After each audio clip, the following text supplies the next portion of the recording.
My father told the veterans banquet I was discharged for cowardice. The keynote speaker had the shrapnel scar I gave myself, pulling him from a burning Humvee. My name is Cora Winslow. I'm 39 years old, and I'm sitting in the third row of VFW Post 1187's annual Veterans Banquet in Central Tennessee, with my hands folded on the tablecloth, my plate untouched, and 60 faces turning toward me like I'm something that needs to be explained. I'll get to that. But first, I need you to understand something about the woman sitting in that chair. Because the woman my father described to that room, the coward, the washout, the daughter who let the community down, doesn't exist. She never did. He built her out of the gaps in what he knew and the silence I never broke. He filled in the blanks the way a man fills a hole in a fence. Not with facts, with whatever was close enough and heavy enough to keep the light from getting through. I am Sergeant First Class Cora Jean Winslow, United States Army. Medically retired, 16 years of active service, 3 combat deployments, MOS 68W, healthcare specialist, cross-trained 18D, Special Forces medical sergeant. I have a permanent disability rating of 100%, service-connected, full honors. And my father has never said a single one of those words out loud. I enlisted at 23, 1 semester short of finishing nursing school. My mother, Patricia Winslow, she was an RN at the county hospital, 40 miles from our house. She drove me to the recruiter's office. She didn't try to talk me out of it. She didn't cry. She stood in the parking lot afterward and said, "You'll be good at this. You already know how to hold still when it matters." She was right about the holding still. The first thing you learn in combat medicine is how your hands behave when someone is bleeding out. Not your mind, not your training, your hands. I learned mine in a trauma tent in Iraq during my second deployment with the 1st Cavalry Division. I was 25. The snap of latex gloves in that tent is the first sound I remember from any deployment. Not the explosions, not the radio chatter. The gloves. My hands moved before my mind caught up. They always did. The second thing you learn is what stays on you after. Not the images. Those fade. What stays is the copper smell of blood on your hands that soap doesn't fully remove. You scrub, and then you go eat chow, and your fingers still carry it, faint and metallic, like a coin you've been holding too long. I carried it out of Iraq the way other people carry cigarette smoke. Invisible. Permanent. Mine. The third thing you learn is weight. The weight of a medical bag packed for mass casualty. 47 pounds, standard load for a senior medic in a forward surgical element. I knew mass casualty weight by the pull on my shoulder. I could tell when a bag was wrong before I opened it. Too light meant someone had pulled supplies without logging them. Too heavy meant someone had added redundancies out of fear. Fear makes things heavier. It always does. The fourth thing, the thing nobody teaches you, is what silence sounds like when it means something good. The particular silence after a patient stabilizes and you haven't breathed in 30 seconds. That silence is the only silence I have ever trusted. It is nothing like the silence at my father's table. My mother died on a Thursday in October 2010. Breast cancer. She was 56. I was in a combat surgical element outside Tikrit. I had been treating casualties from a vehicle strike since before dawn. 17 minutes. That's what I got that evening. 17 minutes of cell signal strong enough to make a call. I dialed her room at the county hospital. I stood behind a concrete barrier with dust on my face and blood under my fingernails. and I listened to the phone ring in a room where my mother was already gone. Nobody answered. I found out 4 hours later via satellite phone. A chaplain relayed the message. He was careful with his words. They always are. The funeral was on a Thursday. I was still in theater. Emergency leave existed. I knew the paperwork. I knew the process. What I also knew was that my unit was 60 hours into a sustained casualty cycle, and I was the senior medic in a forward element with no replacement available inside the rotation window. If I left, the medic covering my sector was a specialist with 4 months in country and hands that still shook during arterial bleeds. I stayed. My father told the family I chose not to come home. He told them I could have applied for emergency leave. He told them I decided my career mattered more than my mother's funeral. He told this to my aunts. He told this to my mother's colleagues at the hospital. He told this to Ruth Campbell, who had worked beside my mother for 11 years and who is sitting 4 seats to my left at this banquet tonight. Not knowing that the story she was told is a lie, built on the back of a daughter who was packing wounds in a tent while her mother was lowered into the ground. That was the first silence, the one I never corrected. It wasn't fear. It wasn't shame. It was arithmetic. The same arithmetic I ran in every trauma tent. Who needs what? Who can wait? Who cannot? My mother was gone. The damage to my reputation in that family was already done. Correcting it would have cost energy I needed to keep people alive. So I let it stand. I let it calcify. I let my father build his version of me out of the rubble of the truth I couldn't spare the breath to defend. Denial, I would learn, was their specialty. He didn't stop with the funeral. Over the years, the story grew the way untreated wounds grow. Quietly, in the dark, getting worse because nobody looked at it. By the time I came home from my 3rd deployment, Afghanistan, 2014, the narrative had set like bone.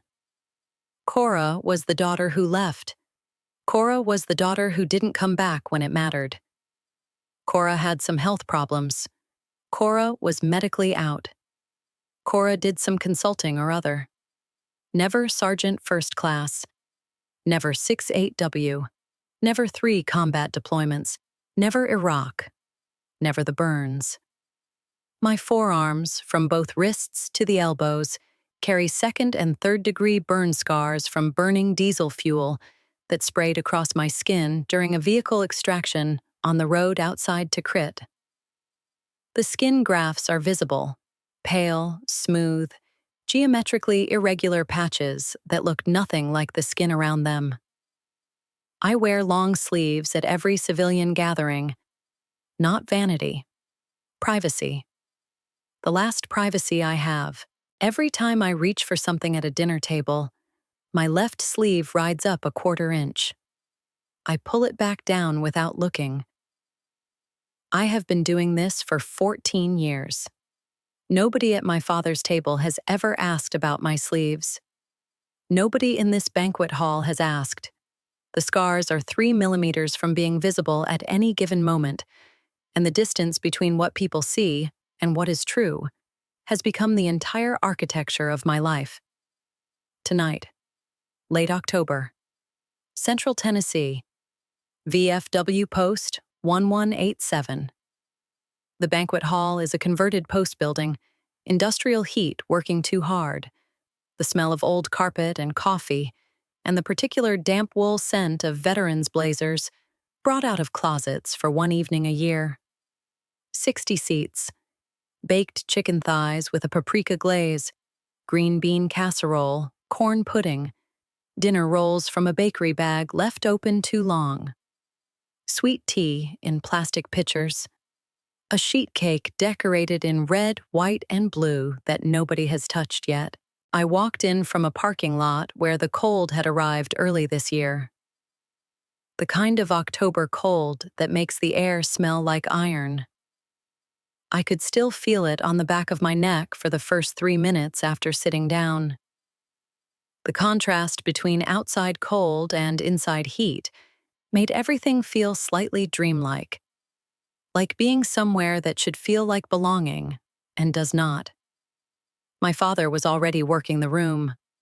Dale Raymond Winslow, 64 years old, former Master Sergeant, United States Army Infantry. He wears his rank to these events. He shakes hands like a man distributing credentials. He has been coming to VFW banquets for 20 years, ever since his administrative separation under Chapter 14 for a DUI that killed a civilian. 18 years of service, 2 years short of retirement eligibility, no pension, no retirement honors. He is technically not a retired service member. He has never corrected anyone who calls him one. When I arrived, he introduced me to Gary Ellis, the chapter president and banquet organizer. This is my daughter, Cora. She had some health problems. She's medically out now. He did not say my rank. He did not say my MOS. Ellis extended his hand. I shook it. Dale was already turning to greet someone else, a veteran at the next table, older man, Korea-era pin on his lapel, leaned over and asked what I did in the service. Before I could open my mouth, Dale answered, 68 whiskey, technically, but she was mostly rear echelon the last few years. He pivoted immediately to a story about his own infantry tours.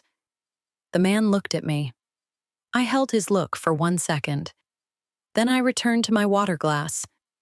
Another veteran approached during the salad course, thanked me for my service, asked about my deployments.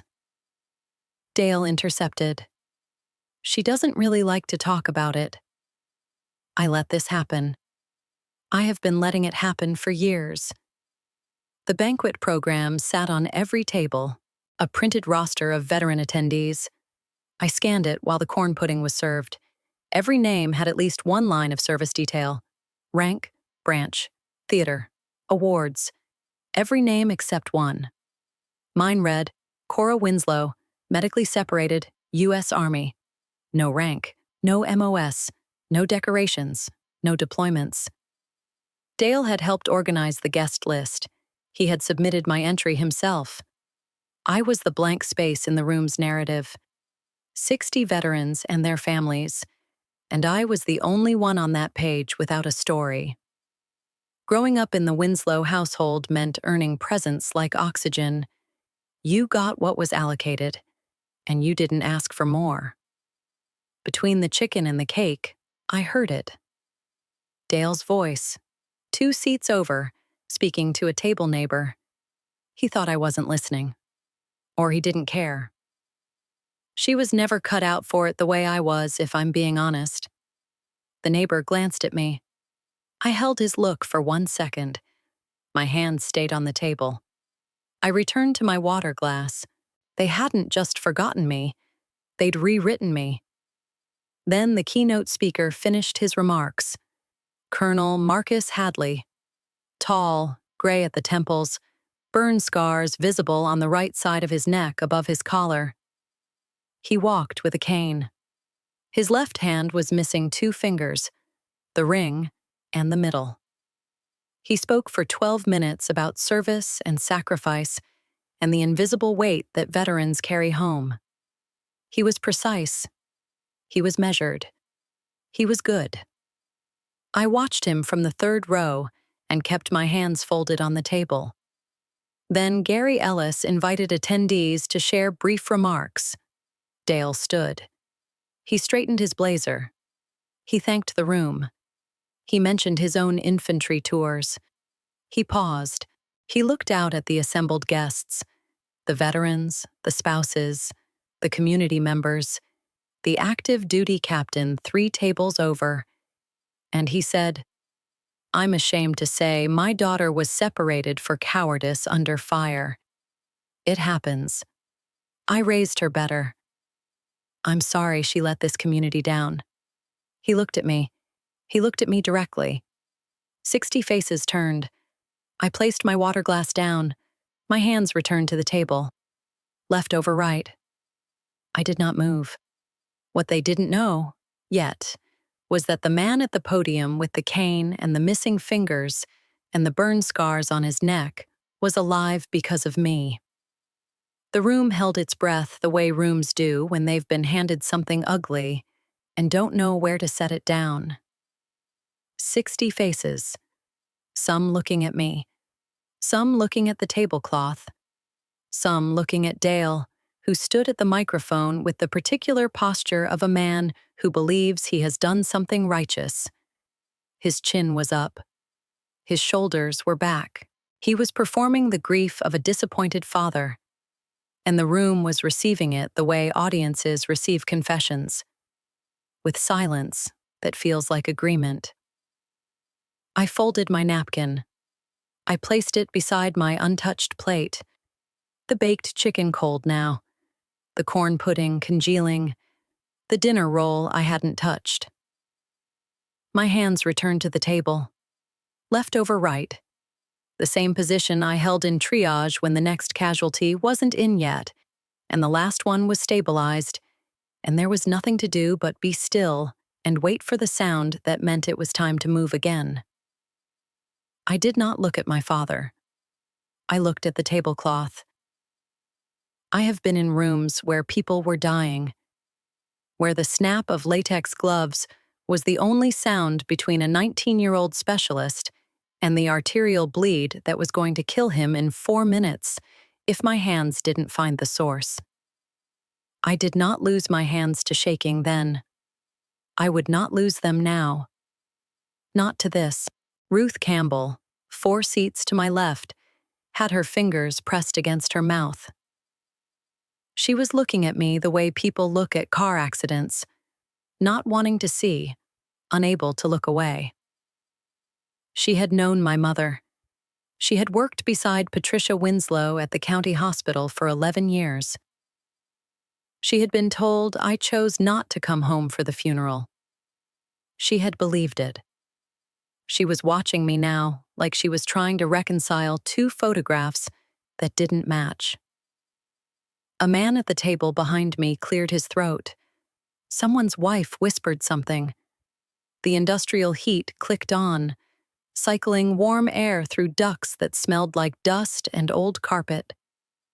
Even the fluorescent lights overhead seemed to hum louder, filling the silence Dale had created.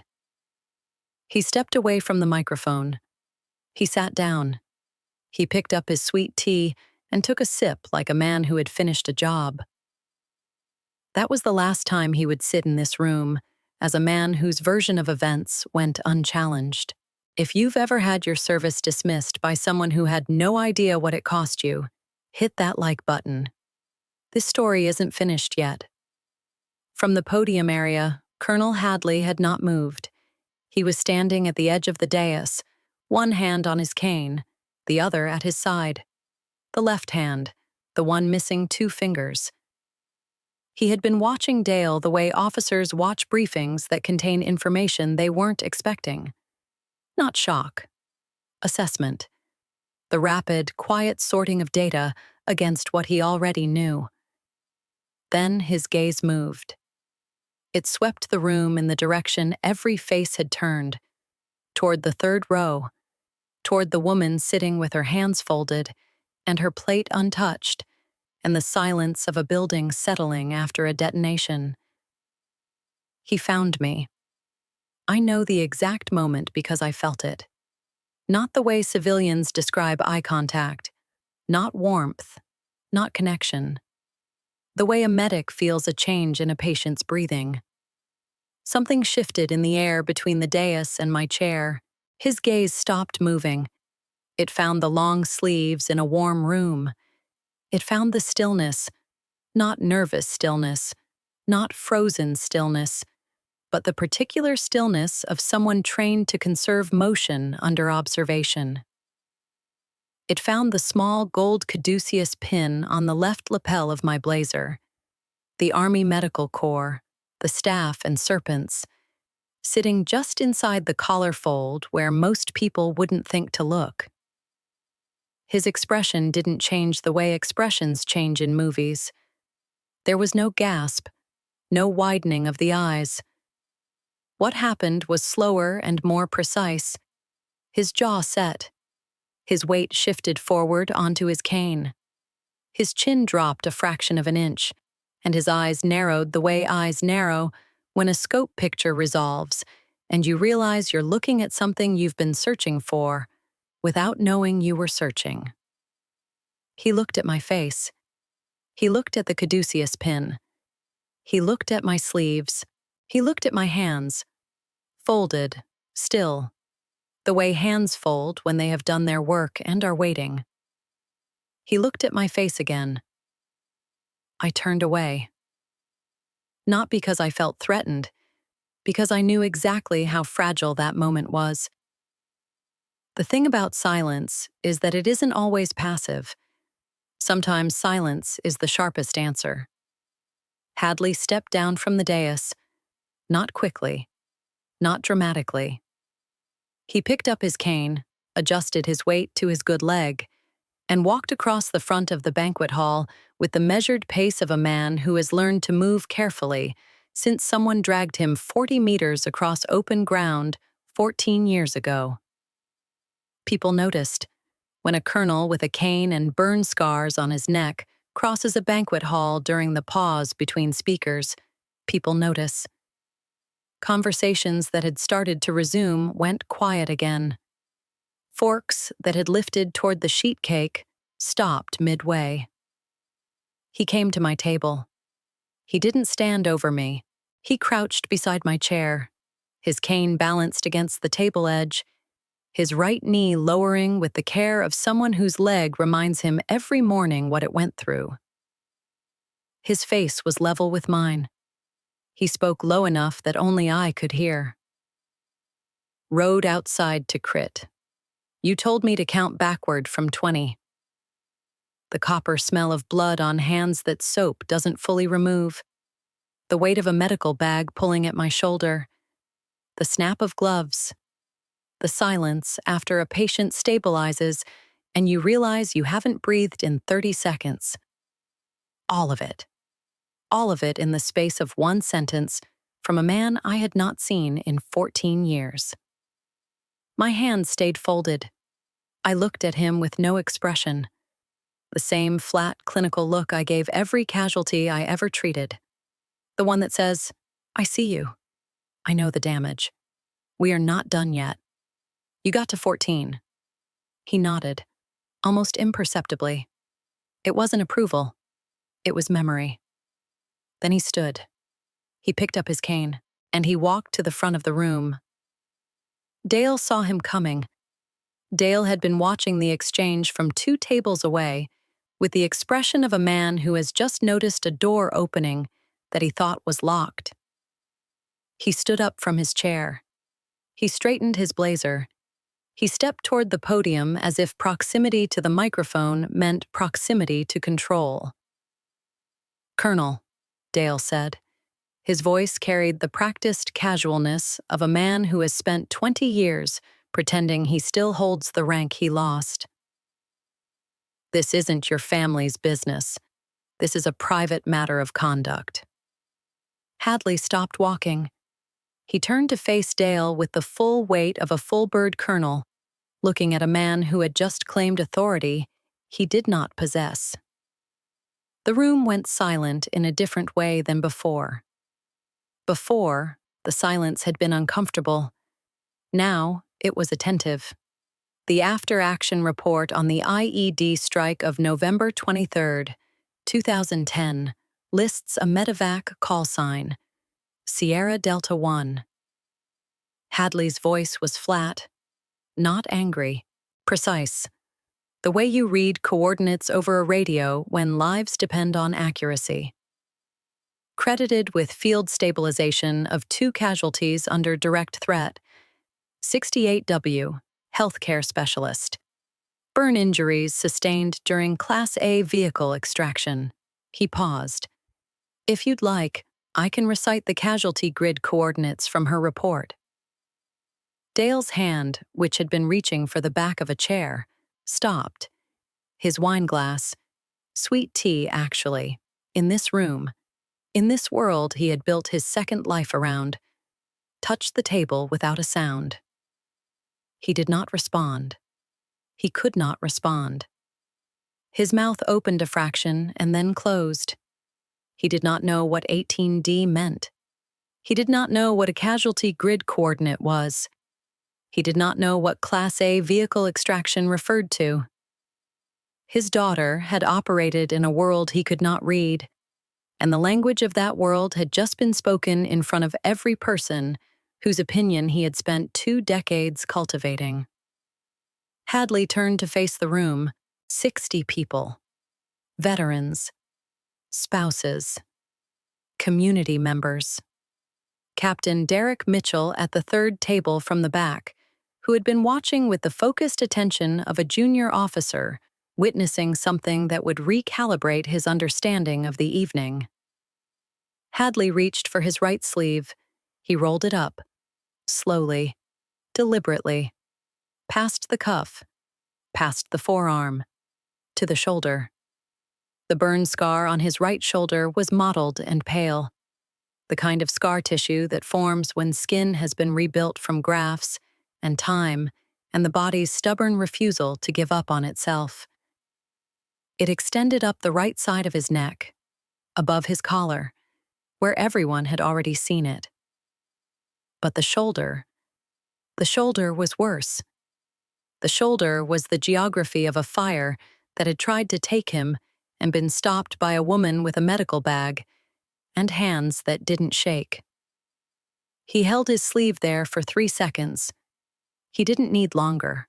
Sergeant First Class Cora Winslow saved my life on the road outside Tikrit in November 2010. His voice carried the way voices carry in rooms that have gone completely still. She sustained 2nd and 3rd degree burns from her wrists to her elbows doing it. She dragged me 40 meters to cover under direct threat. She has 3 combat deployments, a secondary qualification as an 18D, and a medical retirement with full honors from the United States Army. He lowered his sleeve. She does not owe this room an explanation, but I do.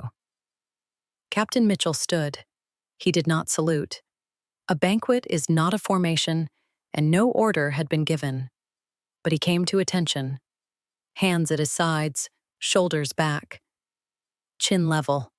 The instinctive posture of a serving officer in the presence of something that outranks the room.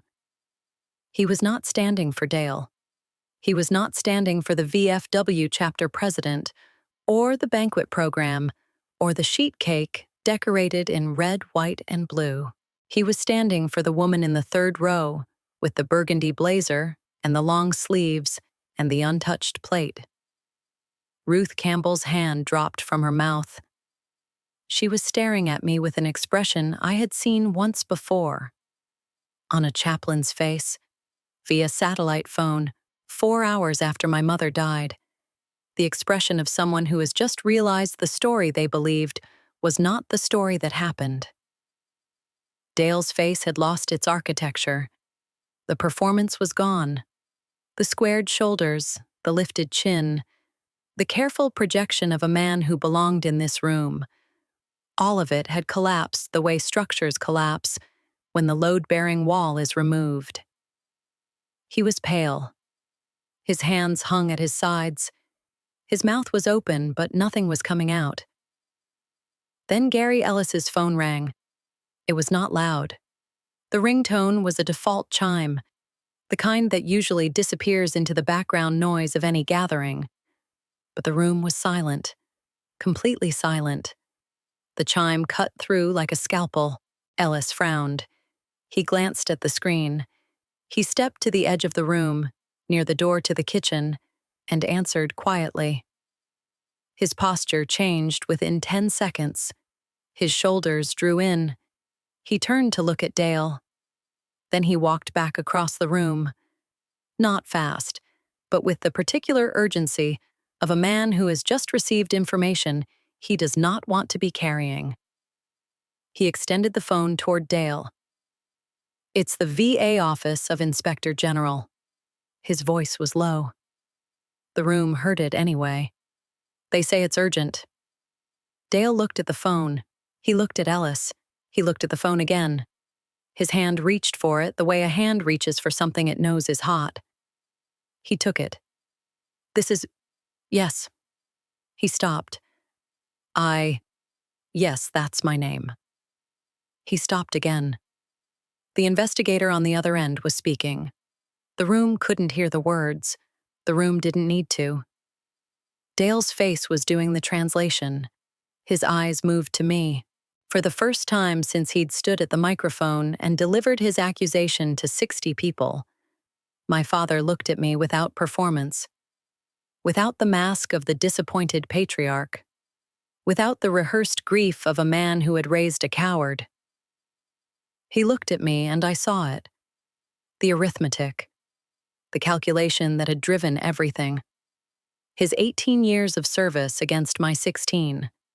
His administrative separation against my medical retirement with full honors. His DUI against my burn scars. His silence against mine. He had needed me to be less. He had needed me to have failed. Because if my record was real, then his record was what it was. And what it was had become, in the space of 90 seconds, the subject of a federal investigation triggered by his own fraudulent filing. His mouth opened. She never... He stopped. The phone was still at his ear. The investigator was still speaking. The room was still watching. Captain Mitchell was still standing at attention. Colonel Hadley was standing at the front of the room, with his sleeve rolled down and his cane in his hand, and the quiet, devastated patience of a man who has just learned that the person who saved his life has spent 14 years being punished for it. Dale lowered the phone. He did not hang up. His arm just dropped to his side, the phone still connected, the investigator's voice still a faint, tinny murmur against his thigh. He looked at me. I held his gaze. My hands were still folded on the table. Left over right, the same position they'd held since he'd stood at that microphone and told this room I was a coward. The same position they'd held in 100 trauma tents and 1,000 triage stations and one burning stretch of road outside Tikrit, where I dragged a man 40 meters to cover with diesel fire, eating through my sleeves. I did not speak. Not yet. That was not tonight's silence. Tonight's silence was his. The silence lasted 11 seconds. I know because I counted, the way I counted breaths in a trauma tent, the way I counted seconds between a tourniquet and a pulse check. 11 seconds of a room holding still while my father stood with a dead phone against his thigh, and the architecture of 20 years of careful construction fell out from under him without a sound. Then Gary Ellis crossed back to where Hadley was standing. He spoke quietly. The kind of quiet that isn't private, it's controlled. I caught fragments. 8 months. Disability review. Administrative flag. Third-party challenge. Self-infliction box. Out of pocket. Hadley listened. His jaw worked once. His grip on the cane shifted. He looked at me. I said nothing. I already knew most of it. I had known about the disability review delay since the letter arrived 14 months ago. A form letter from the VA informing me that a third-party dispute had been filed, and my rating was under temporary administrative hold pending resolution. I had not challenged it. I had paid for my own pain management during those 8 months. The nerve pain in my forearms that comes in cycles. The kind that feels like the diesel is still burning under the grafts. I paid out of pocket because the alternative was explaining my service in detail to a review board, and I had spent 16 years not doing that. The part I didn't know The part Ellis was telling Hadley now was that Dale had checked the box. The specific box on the third-party challenge form that indicates the claimant's injuries were self-inflicted, deliberately caused, to avoid duty.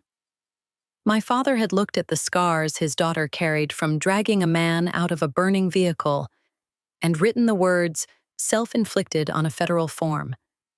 I absorbed it. I folded it away. I did not react, not in front of anyone. The particular silence after a patient stabilizes and you haven't breathed in 30 seconds. That silence, the only silence I have ever trusted. Hadley turned back to the room. He did not relay the details of what Ellis had told him. He didn't need to. The phone call had done its work. The room had watched Dale's face during that call, and Dale's face had been a more thorough confession than anything the VAOIG would ever extract from a deposition. But Hadley said one thing, directed at the room. Flat. Measured. The way you deliver a casualty report. Sergeant First Class Winslow's disability rating was placed under administrative hold for 8 months due to a fraudulent third-party dispute. Her monthly compensation was suspended during that period. She paid for her own burn treatment out of pocket. He paused. The dispute alleged her injuries were self-inflicted. He let that land. The room absorbed it the way Earth absorbs a shell impact. Not all at once. In waves. The first wave was silence. The second was the sound of Ruth Campbell inhaling sharply, her hand back at her mouth. The third was the scrape of Captain Mitchell's chair, as his posture shifted from attention to something harder. Something that looked like controlled anger, held in place by discipline. Dale swayed. His knees didn't buckle, but his weight redistributed the way weight redistributes when the ground you thought was solid turns out to be less than that. He reached for the back of a chair. He found it. He held on. I didn't mean to. She never told me what really. He stopped. His voice cracked on the last word. Not theater this time. Not performance. The sound a man makes when the sentence he's building collapses before he can finish it because every possible ending indicts him. He tried again. You never told me. You never explained what happened over there. He was looking at me. Everyone was looking at me. 60 faces and the industrial heat clicking on again, and the fluorescent lights humming overhead, and the untouched sheet cake and the tablecloth under my hands. I looked at my father for the first time since he had stood at the microphone. I waited. You didn't ask. Single sentence. The room received it. I let the silence hold for 2 seconds. Then I spoke again. You've spent your whole life making silence mean something it doesn't. I spent mine making it mean exactly what I needed it to. My voice was level. The same flat, clinical voice I used in trauma tents. The same voice I used on the road outside to Crit when I told a semi-conscious major to count backward from 20. I didn't come back to this room tonight to be believed. I came back because Sergeant First Class Winslow was on the roster, and I thought she should be here. I unfolded my hands. I placed them flat on the table, palms down, and for the first time in 14 years of civilian gatherings, I did not pull my sleeves back when they rode up. The grafts were visible. Both forearms, pale, smooth, geometrically irregular patches against my skin. The reconstructed geography of a fire that had tried to take both my arms and been stopped by 18 months of rehabilitation, and the body's stubborn refusal to give up on itself. The scars ran from my wrists to my elbows. They were not small. They were not subtle. They were the map of a fuel tank rupture and a woman who did not let go. Ruth Campbell made a sound. Not a word. A sound. The sound a person makes when two photographs that never matched suddenly resolve into one image, and the image is worse than either version alone. Dale looked at my forearms. His mouth opened. It closed. His hand on the chair back was white at the knuckles. I didn't wait for him to find words. He wasn't going to find them. Not tonight. Not in this room. I stood up. I pushed my chair back. I left my napkin beside the untouched plate. The cold chicken, the congealed corn pudding, the dinner roll from a bakery bag left open too long. I walked between the tables toward the door. My sleeves were still up. I did not pull them down. Behind me, I heard Ellis speaking to Dale in a low voice. Something about the investigation. Something about cooperation. Something about the chapter's obligation to report. Dale's responses were single syllables. I, and but, and then nothing at all. There is power in patience. There is freedom in truth, even if it comes late.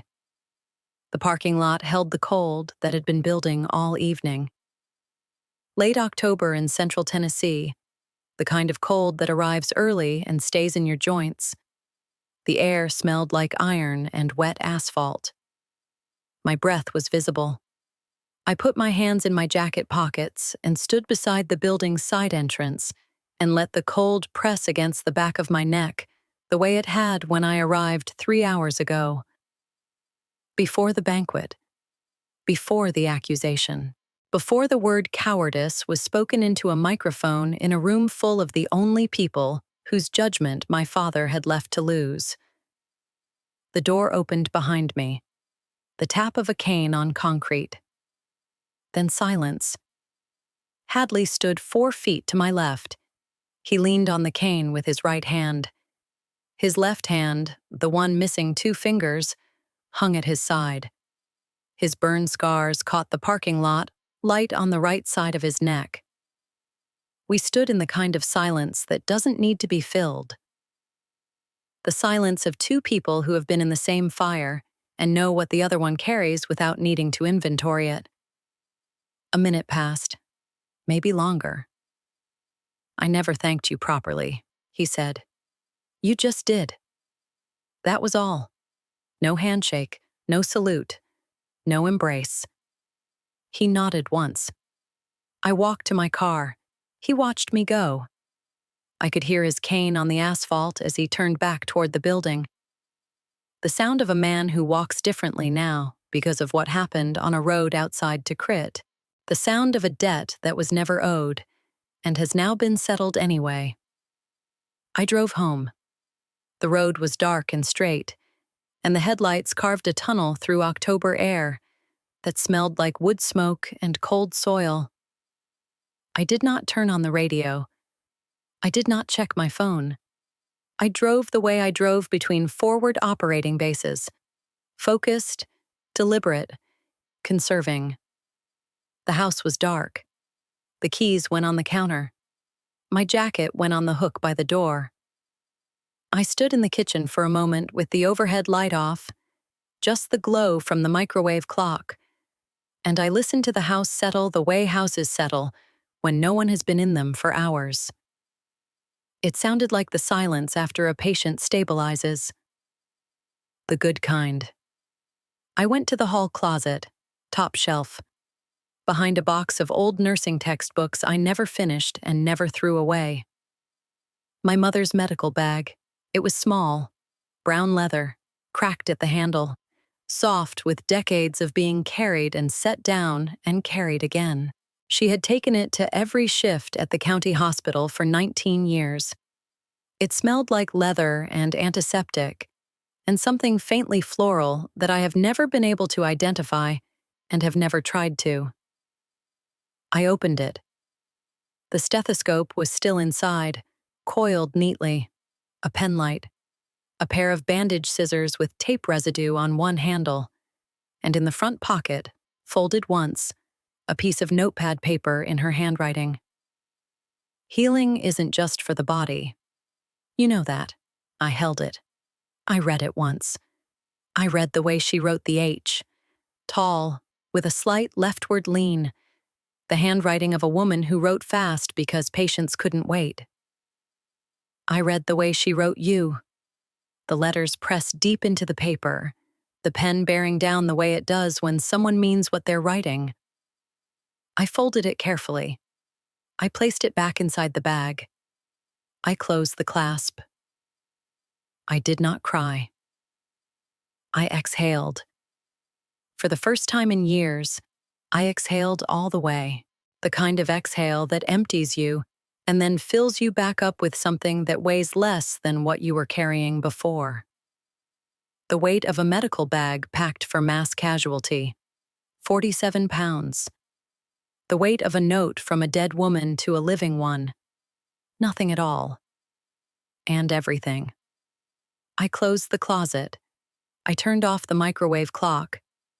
I went to bed. I slept the way I hadn't slept since before my second deployment. Without checking the perimeter. Without listening for the sound that means it's time to move. Just sleep. Dark, and even, and whole. The following morning. Regional VA office, 8:15 a.m. The waiting room was what it always is. Fluorescent lights and vinyl chairs and a television mounted in the corner playing the news on mute. Veterans of every generation sitting in rows. A man in his 70s with a Korea-era baseball cap. A woman my age in a wheelchair. A kid who couldn't have been more than 22 with his discharge paperwork in a manila envelope on his lap. The particular patience of people who have served and are now waiting to be served in return. I sat among them. I was one of them. When the intake clerk called my name, I approached the window. She was young, maybe 25. A name tag that read S. Miller. She pulled up my file on her screen and asked me to confirm my discharge status. I spoke clearly. Sergeant First Class, United States Army. Medically retired, service-connected, permanent, 100%. Full honors. She typed it in. She slid a form across the counter. The corrected disability review form, the one generated after the fraudulent third-party challenge was flagged, and my rating was restored. The form that confirmed what had always been true and should never have required confirmation. I signed it in the correct field. My signature was small and precise. I did not look at the form when I slid it back. I knew what it said. She handed me my copy. I folded it once, precisely, and placed it in my jacket pocket. "Thank you for your service," she said, the way they always do. "Thank you for yours," I said, the way I always do.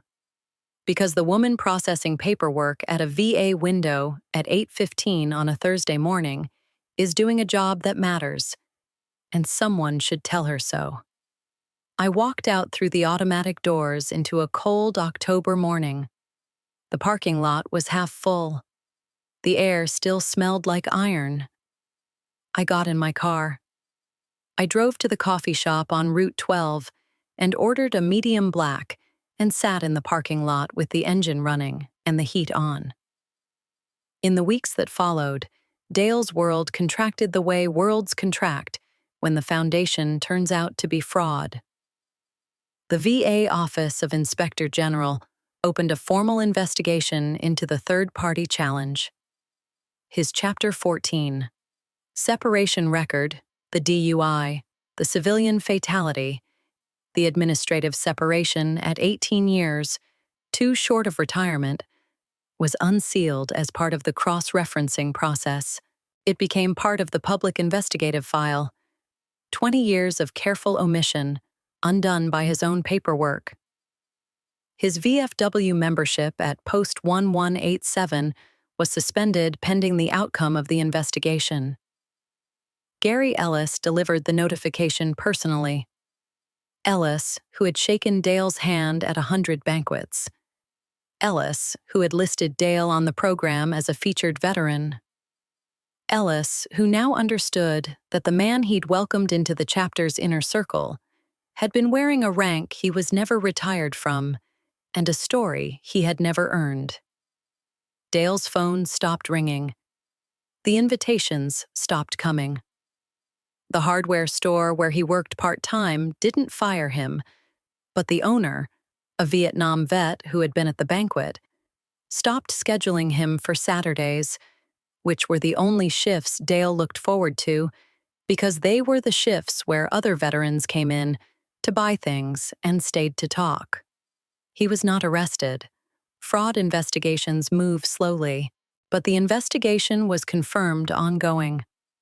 The math he had spent 20 years avoiding, his record against mine, was now a matter of federal record.